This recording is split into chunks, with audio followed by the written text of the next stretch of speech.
Ahead of the October elections, transport has been a key point of focus.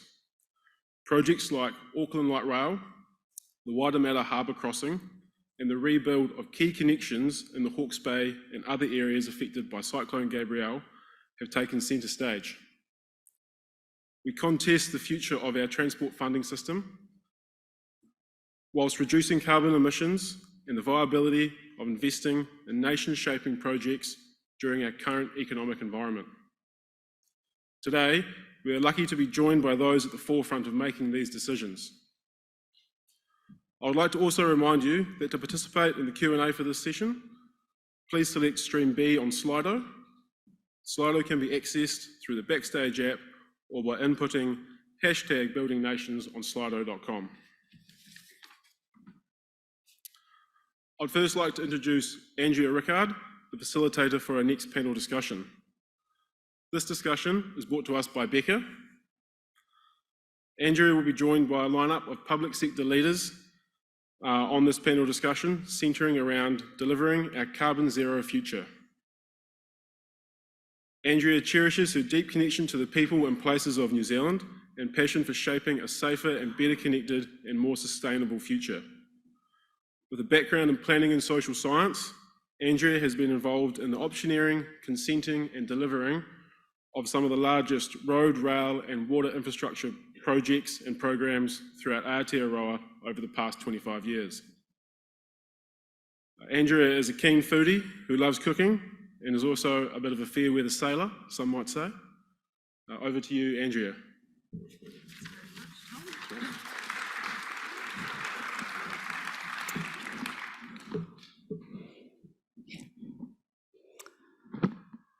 No mai hoki mai. Welcome everybody. We're here to discuss how we can bring our sector together to progress decarbonisation, a huge collaboration challenge. And it's a change that we are required to make, and it's too big for any one of us or one of our organisations to do on our own. So how do we work together? What we sometimes hear is there's a bit of a reluctance to invest enough, in other words, to spend money and time today out of a concern for it becoming a debt to our tamariki and our mokopuna. But if we don't invest, we leave a problem that is even bigger than debt.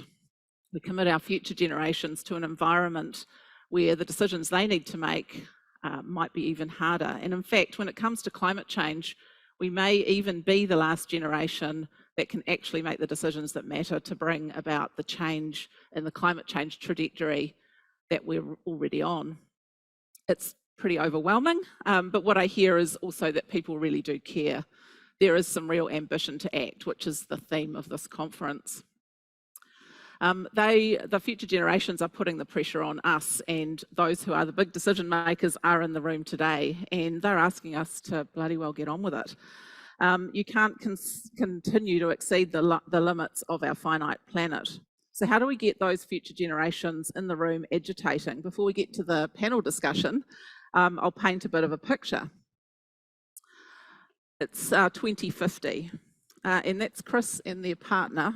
I've called this person Chris because Chris was quite a fashionable name in 2023, quite popular with politicians in particular. So Chris and their partner are sitting at the table. There's a vicious storm raging outside, and it's been going for about 7 days now with no sign of abating. The air is warm, humid, hazy, and kind of brown. Lots of bugs and mosquitoes the size of bumblebees, and pandemics every couple of years. They're sitting at the table having a conversation about their future, and it's difficult to know what tomorrow will be like. How do we make sure that future Chris and their partner are at the table today? How do we make sure the future I've just painted is one that isn't one that future Chris experiences? We can learn a lot from the past as well. Let's go backwards, back to the 1970s, or around 50-ish years ago. What can we learn from the past? That's little Chris, that's future Chris's grandparent. Little Chris and family are sitting at a Formica table. And they're in a decent sized 3-bedroom house that cost about 12K. They've got a mortgage and they can afford that on one income. As an aside, picking up your rugby theme, Tom, there's an All Black test on in the afternoon and everyone watches it. So if you've transported yourself back from today back to those 50 years, you'd probably think there was a pandemic because there is nobody on the street. We made some big decisions back in the day, back in the 70s, and in the years before that. The hydro schemes of the 50s, 60s, 70s, and in fact into the 80s and 90s are now supplying power to New Zealand. What a great decision that was in terms of our decarbonisation discussion. Some other big changes happened in the 70s in New Zealand. Britain joined the common market, and we had to make some big shifts in how we dealt with our trading partners. New markets, new partners, and new friends. We did it, and it was tough, but we did it. Big oil shocks affected the country. We did things like carless days, and the 1970s also saw a really dramatic increase in worldwide understanding of the environment challenge. Earth Day was started in 1970. We've just celebrated Environment Day on Monday, actually, and that was 50 years ago in 1973 that the Environment Day was started. Not long after that, the world banned CFCs and worked towards that. So what I'm saying is that worldwide there are a bunch of things that forced us to respond collectively, and we did. If we come back to the present day and we're all sitting together at a table, like the 70s, we find ourselves in a time of great change, arguably even more so, and with a climate change crisis. We've actually known about this for a while as well, and are we doing anything? Are we doing enough? As we sit around these tables together and discuss the shared future, it's clear that that bleak picture that I've painted of future Chris's world in 2050 is not one that any of us want. It's where we're headed though. Those weather events, that heat, that disease, and so on, but we can change it. Just want to go briefly further back before we get to the panel. A really New Zealand example. What could we bring to the table if we travel back even further in time? If we went back hundreds of years, we'd find that our Māori ancestors had already made some really big climate-related adaptations to their lifestyle, even since arriving in the North Island of New Zealand around the 12 to 1300s. People first travelled from the tropical islands of East Polynesia at a time when a warm climate facilitated that travel. They facilitated travel across a really vast ocean, and that's an extraordinary act of leadership and fellowship. Some of them settled in the South Island, enjoying the temperate climate on the whenua that we're on today. And there was actually a little ice age that interfered with lifestyle, and people moved north again. People adapted really quickly though, and they moved as they needed to as the climate changed. Those pūrākau, or those stories passed down through generations, we can learn from those, and they're a reminder that humans have faced big challenges before. So here's future Chris again, looking back at 2023. What did we do in 2023 that fundamentally shifted the direction of their future, that actually gave them a future? Indigenous communities the world over have already demonstrated for eons that they can make major change in harmony with the environment. And just over 50 years ago, we did all of those incredible things that set ourselves up for where we are today. So what is it that today we can do? A natural human instinct is to look at each other as competitors and work out how to beat the opposition. But our opposition here is actually climate change. And our goal is getting to carbon zero. And this requires getting around the table with a future Chris as well. It requires new ways of thinking, guts, visionary leadership, which brings me to the panel. So I'll get the panel to firstly introduce themselves.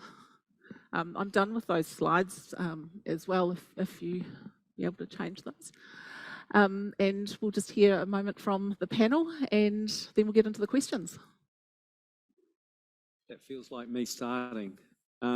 Hey, kia ora everybody, it's really good to be here. A little bit about me, Chief Executive for Auckland Transport, and I'm sure for those in Auckland, many of you have got an opinion, talk to me afterwards, but it is an awesome job, okay? I'm having a lot of fun. Outside of Auckland Transport, I'm married to Leanne. We've got 4 sons, 2 of whom have got partners. Just to be clear, my youngest is 12, and he now boasts that he's taller than me. So, yep, that's a little bit about me outside of our day job, which is, like I said, thoroughly consuming and very exciting. Nicole.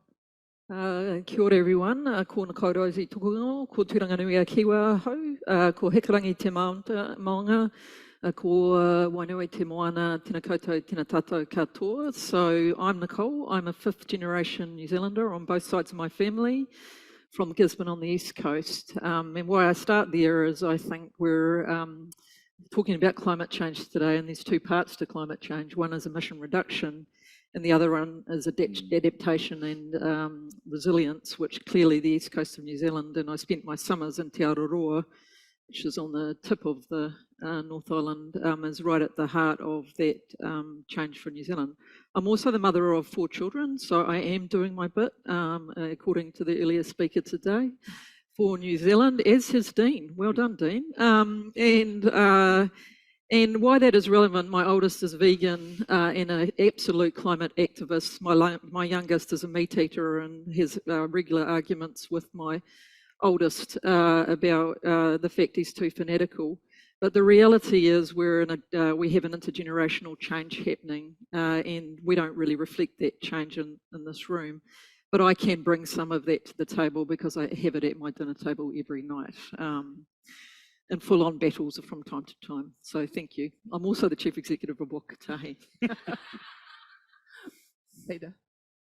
That'll follow it, isn't it? Kia ora tātou nā mihi nui ki kata katoa. Ko manawhau te mona, ko Waitemata te moana, ko heko ke te waka, ko hatamaka te whare tipu nā, ko Ngāti Pākehā, ko tu iwi, ko te rangatira hone riri, ko Peter Reedy, ko tu inga ko te rangatira, ko Kiwi Rail. I'm Peter, CEO of Kiwi Rail Phase 2.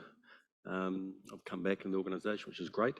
I think there's 4 here. I've got 4 children as well, so we're doing a bit. All the teenagers, great stage of life. Live in Auckland, but travel around NZ a lot. So, and looking forward to this panel, which is sort of one of the reasons I sort of came back to help Kiwi Rail decarb. So we've been talking about this for a long time. What are some of the blockers?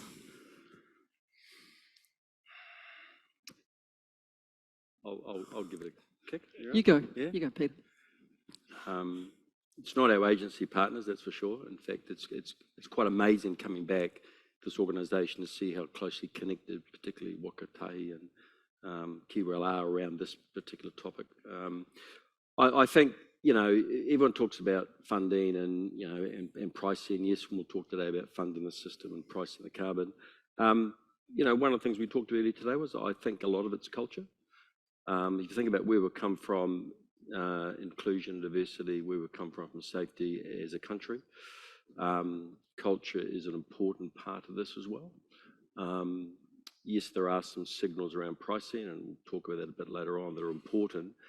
But I think the collective will and the collective ambition and disclosure statements, which I think is great with what the Climate Coalition are doing, there's a lot we can do around reducing barriers by actually making information transparent and setting targets. So I think one of the barriers for me is culture commitment.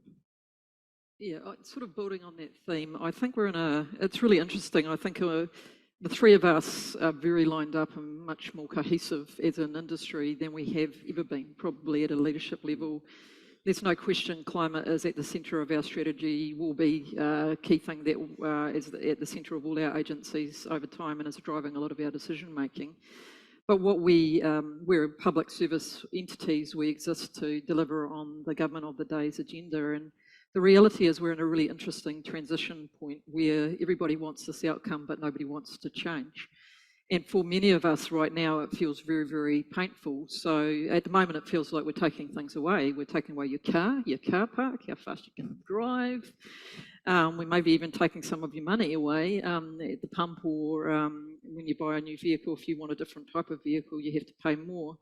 And so it feels very, very hard for people because at the same time we're in probably some of the toughest economic times the country has faced for a long time. We're also getting whacked again with things being taken away. So I think one of the biggest barriers to change is we are too living in the here and now. And I'd started very deliberately talking about my children, because I think when you position a lot of what we're doing in a 30 or 50 year view, of what the future of New Zealand looks like, which we don't discuss enough. We don't discuss what New Zealand looks like in 15 or 20 years if we do some of this stuff in the transport sector, and how different it will be for our children, how much easier it will be to move around, how much better our cities will be, how much cheaper it will be for them to live and to get from A to B. That's when you start to sell people on the vision. And I don't think we can even get there because we're always in the battle about the here and now and whatever the immediate transport choice of the day is. So I think our biggest barrier as a country is we've got quite stuck in a 3-year cycle and we've forgotten the vision. And really briefly, if you look at Brisbane 15 years ago, they were in exactly the same position we were. We lived there and they were all complaining about the big projects that were happening. They've now got 12 crossings over that river, and they actually sat down with the head of Transport Brisbane and said, oh, you know, when you did that walking and cycling path over the water, did you have a BCR that was positive on that? And did you, he said, nah. And I said, have you proven that that BCR has been achieved that you said you would get? No. He said, now we've got so much support for that. It is unbelievable because people have seen the value of a different way of living, moving and working. And so they're up to number of walking across the, number 4 or 5. They've got a couple of rail crossings. We have just lacked that vision and we're in the middle of trying to make that change. So we're in a very difficult point. And we've got example after example in New Zealand where we make the investment choice and we change around it. You can look at the Northern Busway in Auckland, another great example of exactly that. I had a few thoughts on what are the blockers. One is we just need to agree on what it is we're looking to achieve and then stick with it. And it seems to be that we're very happy to keep on relitigating, driven by political cycles. You talk about a 3-year political cycle. But you'd look at our funding cycles, they're 12-monthly funding cycles, and we suddenly wonder why we can't achieve the objective, which is long-term change. Because we relitigate, we refine, we think about it, we might do another business case because something's changed while we're thinking about it. I think that's one of the blockers. A couple of other ones that I thought might be worth just touching on is just the communicate. I see a gap, and we've got it right now. We see a gap between what the aspiration is and taking the community with us. If you go into Auckland, or you can go around the Bay of Plenty or other parts of New Zealand, we have this long-term aspiration when we're looking to achieve the big NZ Inc. outcomes. If you boil that down to what's happening in the community, the person in the local neighbourhood that's affected by a big change, there is a disconnect. And so my appeal is one of the blockers that we've got is that consistent messaging on the why and some real political, civic and business leadership and speaking that into how we do and what we do and just sticking with it. Too often we will move or change and then suddenly wonder why we haven't achieved the outcome. So look, there's a few thoughts on blockers, but things that we can do better. So what does ambitious leadership to achieve change look like to you? Shall I start off with yes, that one? Yes, go for it. So ambitious leadership that achieves change is, maybe I'll start off where I finished, is it's that boldness to step out from the noise and say, this is what we need to achieve, but it's the courage to stay there. Okay, that would be one of the challenges I put back on myself, but on Nicole and Peter and others, is where you look at how do we drive the change, but also recognising that in that boldness or courage, you don't have all the control over the outcome. You need to influence others to achieve that objective. So look, that would be one off the cuff remark. Yeah, I would, I mean, obviously in our space it starts with political leadership and and I think it was spoken about this morning, but bipartisan support over time. Yeah. And if you look around the world, the countries that have done this at scale and pace all have I wonder why we think we're unique in New Zealand actually. It's quite we're number 8 wire, but we're also not great learners from others. And this has been done all around the world. And there's a similar formula, which is get a plan, stick to your plan and deliver on your plan over time and have bipartisan support for it. That's how you move fast. So one is to get that political rhetoric from rhetoric into reality and actually to make it stick.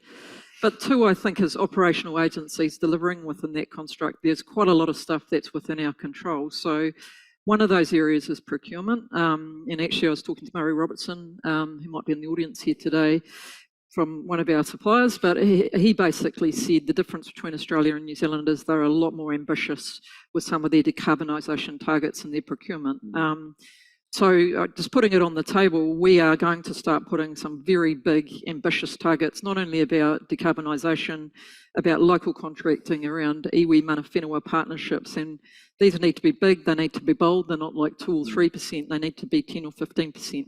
So that's the second thing. I think the third thing though is, and I'm just looking at this room, who's from Wellington in here? Who came to the airport on the bus? Right? And I saw there was 25 people on our plane that were coming to this conference. Most of you came by taxi to the airport. I came on the bus from town. It cost me $5 and I got there faster than you. I know that for a fact because I saw people turn up after me at the airport. And so as leaders who are leaders in the infrastructure sector, who are saying that we're committed to decarbonisation, climate shift, multimodal and transport, what are we doing? Now that doesn't mean you need to get rid of your car. But actually, where there's a good, viable alternative, there was 3 people on the bus to the airport that day. It cost me $5, and I got there faster. Why are we not using it, and why are we not leading by example? So I think at a very basic level, to lead, you need to be authentic, and there needs to be consistency between what you say and what you do. So us as leaders in the sector need to also show in our behaviours we're truly committed to this change. Peter, bold leadership. Look, I think there are some great examples of where we have done that. I mean, Carbon Leaders Coalition was nothing 7, 8 years ago. It was about 8 people in a room with Minister Shaw, just talking about what can business do. And out of nothing, you know, a number of leaders set it up. So like any transformation we've all done before, it always starts with burning platform, guiding coalitions, setting targets. So I think there's some targets we can set as sectors. I mean, Nicole and I were on the Alliance of the Cyclone Recovery, and there will be some targets we'll set there. I think a great example, Steve's in the audience, Watercare, you know, they set a very bold ambition 3-4 years ago, 40-20-20, around carbon, safety and cost. It wasn't just carbon, it was part of a system, and they lined up professional engineering companies and contractors, and you had to commit to it. And actually one of the best things was to help decarb Watercare, you actually didn't build any new infrastructure. And that was cool, actually, but it took some real innovation thinking. I know they're going through it now, but one of the things they set was some really bold, ambitious targets and measuring it. And we struggled to go through that about how you measure it, what do you do? But after a while, we started to connect and look at different innovations. So it has to start with guiding coalition targets and a sector by sector approach. You know, what's water doing? What's the road industry doing? The tourists there. What's the energy industry doing? And I think the targets are also internal. So as I'm thinking with the team here, you know, like when I think about KiwiRail, you know, what can we be doing internally to turn our own people onto this? So you start to create a coalition of the willing within your own organisation, and you make it personal. That's how safety started in this country, was making it personal. You know, look at what global women are doing, putting disclosure statements and targets out there. And I know the Climate Coalition have got that. So the more we do that, the more we'll hold ourselves up to account. There's a question here around other low carbon emission transport options. Peter, one for you. One of the key opportunities is in heavy transport and freight. Could you perhaps comment on some of the ways we could potentially speed that up? Oh, great. I've got 20 minutes, have I? Yeah, that's great. Look, 70% of freight is less carbon than moving freight by road. That's not a road versus rail comment. That's about a transport system comment. I mean, our emissions are sort of 1% for New Zealand, scope 1 and 2, but scope 3 is our job. I think, you know, for us, it's all about being very, very targeted around our asset class. So we've got a decarb glide pathway. Our assets we're looking at now, certainly we're looking at electrifying. We're looking at battery electric. We're a long life asset business, so we're going to be making decisions now. For us, it's all about the Golden Triangle, 50% of our freight's in that area, 50% of carbon emissions. How do we electrify? The government's already put some money in to do the investigation from Auckland to Hamilton. We need to electrify the Golden Triangle. That's a game changer in terms of what we do. Secondly, the assets we're bringing in now, we're looking at, you know, we've got battery electric shunts and our terminals. We're looking at new loco classes in 2030. They will be electric slash battery, but it's a glide path. So, what we're doing now is all that will help us with motor shift. The other one is invest in the metro networks with Deaners and Wellington. Better, reliable networks, faster trains, more available trains, gets people out of cars. So that's our key job as well. So it's assets, it's a glide path to decarbonisation, and for us it's about modal shift. So our goal is to, with Waka Tahi and others, 7 to 8% motor shift we think we can deliver, and our ambition is to certainly decarb our railway by 2040. That point about reducing reliance on cars, and you've already touched on it, Nicole, and I know it's something you're really passionate about, Dean. If you would like this group to take away some really key messages, particularly about the stuff that gets really negative media, what would you like to say to this group? That seemed like it shifted from Nicole to me rapidly. Look, can I just start off with Nicole's point? I think if you are going to be a leader for change in this room, you need to start catching the bus or the train or the ferry, I don't care. Unless you live on the east coast of New Zealand. Unless you live on the east coast. It's an urban comment. It's an urban comment, I get that, and I agree. And that's not about not having a car, because the media's reported me, I'm okay with cars. But I would say I'm one of a few people in a suit that'll catch the bus into work and back each day, okay? And I did catch the bus with my bag on yesterday. So look, I think that's one comment. But 30% of all emissions in Auckland, carbon emissions in Auckland, come from vehicle traffic. So we have to get on top of this. And you know what? We can't take up more room for roads unless, of course, it's greenfield development. And so we're going to have to think deeply about how we make our existing networks far more effective, okay? And so a lot of thinking is going to go on around the technology, around the fleets that we use. Yeah, we're on a decarbonisation, electrification glide path, as you put it, around buses and ferries. That's important. We need to get there. We've got a 10-year program.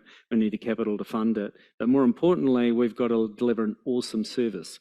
So often I hear too, while I'm on stage, is that we have to disincentivise people from driving the car and shift them to public transport. I want to flip the model, okay? To me, that's a zero-sum game. Our objective at Auckland Transport, and my personal objective, is to give a delightful customer service. So you get to where you need to get quickly and efficiently and safely and reliably, and then we will move the needle. So look, there's going to be some big changes, some big investments, and we're going to knock off 30% of Auckland's carbon emissions. We have to make an awesome alternative choice and give people that choice. Yeah. So I would just add to that, again, just using international experience. Nobody has changed transport behaviour by a focus on climate. The only thing that's changed transport behaviour is making the alternative choice either faster, more effective, or a better deal in the case of freight. And so actually it's all about timeliness, convenience and customer experience, and incentivising either through disincentives or positive, which actually tend to be more attractive and more effective, positive incentives for people to take the alternative. And a simple example of that is half price or reduced fares for public transport as an incentive. Disincentive is charging you for your emitting vehicle. I would say, though, I just add to Peter's point, we as a nation do need more money to invest in the scale of the change that we're talking about, but we also need to use our existing network. We're not a wealthy country, and we need to use our existing networks more effectively. And we constantly talk about transport as being about investment, and we all go to physical investment like building stuff. One of the biggest opportunities for us, I think, is to better utilise our current networks and our current services through technology. So programs like the National Ticketing System, which will allow every transport option in New Zealand, you'll be able to access it anywhere in the country. You'll be able to remove routine modes. We'll be able to give you real-time data on what the most cost-effective option is, and also be able to see how people move and travel to inform how we better meet customer needs. It's very important innovation. We'll be the first in the world to do a national ticketing system. If we make that successful over the next 2 to 3 years, that's a big innovation. The second is there's other technology, cameras, tolling systems going into the network. Through the use of those systems, we can price the system, dynamically price the system, very similar to electricity. And the option really is then to start pricing in a much more transparent way to support not only mode shift, but actually real pricing of what it actually is costing. So we know heavy trucks are heavily damaging our network. We know that it's not a closed loop system and how those heavy trucks pay. In other words, we don't have real time capture of what loads people are carrying. We don't have the type of onboard technology like RUC technology that is in place overseas. We should. It's one of the easiest, fastest ways to start to price your system in a fair and transparent way. Why do we not do that? Because actually we don't think that's fair. And that's interesting, isn't it? Because that's fair, transparent, and it will actually be pricing the system in a way that makes it fair for rail relative to road. And actually we're all paying for those roads that are being damaged. So that cost is being socialised to all New Zealanders. So whether you pay for it through some form of cost into the trucking sector, or whether you pay for it through the government directly funding transport, you're paying for it in some way. All that would show is where the cost is actually occurring. So I think this sort of stuff, technology, we don't talk enough about. That is one of the fundamental game changers, and actually then you can add that to infrastructure build as well. Digital twins and other things. We just don't talk enough about it. These are game changers for the sector. Yeah. Got about 30 seconds left for a final provocation each from you. Peter, would you like to start with a final provocation to leave this audience to take away? Look, we are on a glide path. You know, if you look at the Treasury curve, carbon's going to be priced. Gosh, it's $55 today. It's not going to move any needle. And you're right, people aren't going to make the decisions on climate. I think the provocation would be, we're either serious about this, which means what decisions are we making today that are going to impact in 10 years' time? And I'm really encouraged by that, but my provocation would be measure what we do. Highlight that measurement, hold ourselves accountable to the measurement. Don't set targets, this won't be done. We need to target and set measurements and put some ambition behind it. That then, it's not up to government, it's up to us, but that then helps us from our perspective look to fund where the needle can move the most from a decarb in New Zealand. Set targets. Set targets, yep. Nicole? Oh, I think actually we're in the point of change at the moment. That's why we're so polarised, actually. So what my provocation would be, in a world that wants to polarise these issues, what would it look like for a transport sector to be united and focused on this in a really, really big and ambitious way? Whether you agree with light rail or not, once those decisions are made, let's not argue about it. Let's just go on and deliver the jolly things and keep moving, because the 15 years we're spending arguing about it has cost us billions of dollars. And it's cost us the ambition of New Zealand to compete in a global world. So I think being united, being really clear on what success looks like and being cohesive and joined up, which increasingly I think we are as a sector, that's what's always differentiated New Zealand, and that's what will differentiate and speed us up here. Thanks. I like both of those answers, by the way, but I'll chip in a third. I can see a day, and it's already arriving in some contracts, but if you want to do business with any of these three entities, you'll achieve a certain threshold of performance around how you're decarbonising your own business and your qualifications that you bring to the table when you do business with Auckland Transport. In the same way we have handled safety, if you want to do business with Auckland Transport or any of us, you achieve a certain standard. I can see the same day coming rapidly, and it's already here, but we will toughen it up. If we're going to get there, we all need to push in on this one. Okay, so the standard has changed. Thank you very much for those comments. So targets, what gets measured gets done, walk the talk, and we need to get on with it, start following. So I'd like you to join me and thank these three leaders. I think they were provocative, and it's great to hear those points from you.